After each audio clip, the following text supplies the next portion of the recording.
Today I'm showing off this lighting demo I've been working on in C++ and OpenGL. So as you can see, we can move around with WASD, and we can use our scroll wheel to zoom in and out. And we have two objects. We have a cube on the left, and we have a light source. So the light source will change from white to yellow, and we can see as it changes, it will change the color of the cube. And this is a very basic lighting setup, and it just factors in light color as a direct multiplication.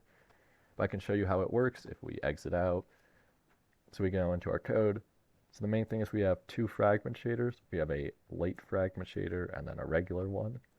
So as we can see, the regular fragment shader takes in an object color and a light color, and the light fragment shader only takes in the light color. So we go to our main file.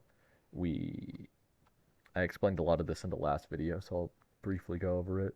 We first create a camera, then we set up some delta timing so that the movement is smooth, and we have a movement set up here, so WSD moves us. You can use E to escape the cursor and Q to lock back in. We set up OpenGL, create a window, then we have the vertices for a cube, and we have the cube position, which we only use the first one, and the light position. And then we create two vertical array objects, the first one for the cube and the second one for the light object. And then in our shader, so this is just the regular one, we set the light color equal to be 1 for red, 1 for green, and then sign of time for the blue. So that's why it goes from white to yellow. Yeah, so in the object color, we set this to be this kind of orangey color. And if we move on, here we do the calculations to determine delta time. We set the background to just be black so we can see the colors.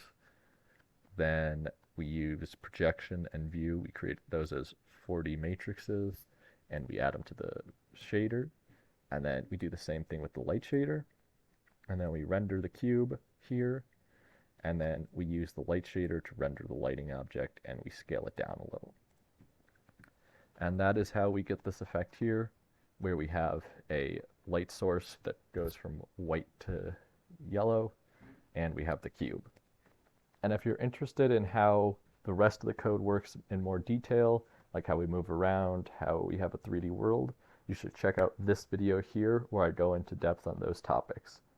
Thanks for watching, and until next time, see ya.